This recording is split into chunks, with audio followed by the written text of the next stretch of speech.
Love is quality attention, not just quality time. So basically,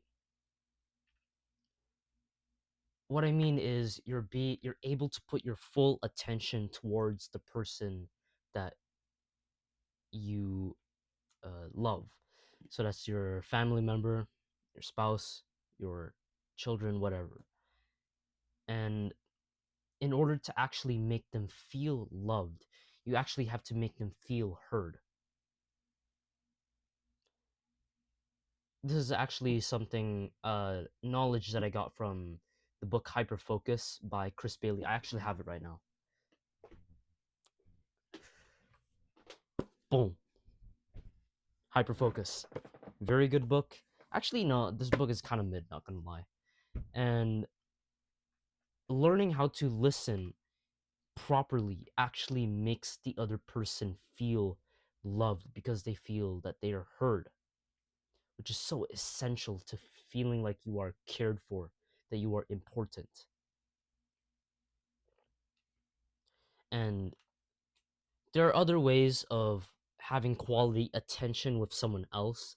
So, for example, you're like playing some board game, maybe you're doing some chess, and then your attention shouldn't really be on the game, but more so between each other. Maybe you're playing tennis, you're playing something, but the attention is not on the game, but on between each other.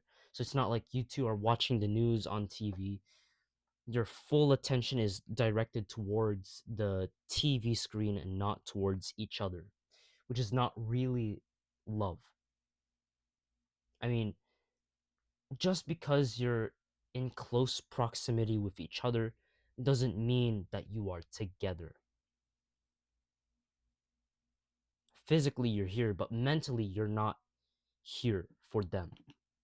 So, one of the most effective ways to make someone feel loved is to make them feel heard through actual proper listening. How do we do that? To listen better, especially in hard times that they're facing, if they're feeling sad, that's the time that you should especially learn how to listen and to shut up. Basically, don't interrupt them as they're speaking, let them speak. And as they're speaking, don't think about the next point and sentence that you want to say right after they finish theirs. So, lots of people, they're not going to interrupt the other person, so the other person will talk to them, but mm, they're just like waiting impatiently. They're like doing this with their finger tapping because like they're kind of impatient because they already have their point and they're just waiting for them to finish. They're not actually listening because they're too busy rehearsing the point, the counter argument that they'll have for the conversation that they're going to have. So basically, don't think about what you're going to say as they speak. Once you hear the period at the end of their sentence, then you can start thinking about what you want to say. Then you can actually speak. That's the second thing. The third thing can be like you repeat back the points that they've told you so that they actually know that you've listened. So if I told you, oh yeah, you know, hard work actually leads to happiness. And the reason why is because we have this thing as men called masculine energy, and it really benefits from us making progress and moving towards a goal, not really being at the goal, but moving closer to some goal. After I told you that and you listened carefully, you basically meditated on my words. You would like basically you would like repeat back to me. So after I finish speaking, oh yeah, it's just going towards a goal, some goal. You would say, So basically, uh, it sounds like you're trying to say uh, hard work makes you happy because making progress is what makes us happy, which is masculine energy.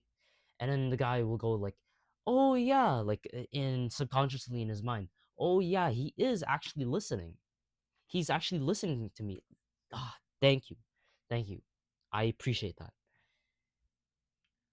And yeah, the phrase that I like to use in order to help remind me of how to actually listen properly and be fully present with them is to use to say to myself this phrase: meditate on the person. So basically meditation is like in the context of conversation and listening, when they're speaking to you and they tell you some words and you notice that you're thinking about something else and you're not paying attention to what they're saying, to the expressions that they have on their face, the emotions that they have, maybe in the tone of voice as well. Anytime you notice that you're paying attention to a thought in your mind that isn't, and you're not directing your attention towards the person in front of you, uh, like me, then abandon that thought and just refocus back onto the person and just keep listening. That's basically what meditation is, the essence. So meditate on the person, which is not that hard. It's going to be a little hard at first. So your actionable step is go to either your parents, siblings, friends, and you ask them some deep question about their lives. And when they answer, make sure that you fully pay attention. Don't give them 50% of your attention. Don't give them 70% of your attention. Give them 100% of your attention. Be kind of in a flow state. Remember to meditate on them. Repeat back their points. Don't interrupt and don't even think about the point that you want to say after they finished saying it. So, some examples of deep questions that you could give: what's the most important thing in your life and why? What's the highlight of your week so far? This one's not really a deep question, but how's your day and why? So, yeah, that's basically it.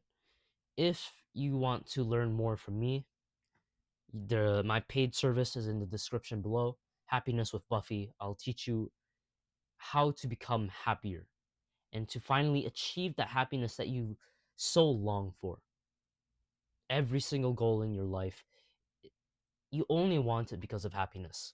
You only want to get like jacked simply because you think it will make you happier, even though it probably won't. I'll teach you how to really get happiness in my paid program. Otherwise, you could just like and subscribe and you can help me out on YouTube. See you.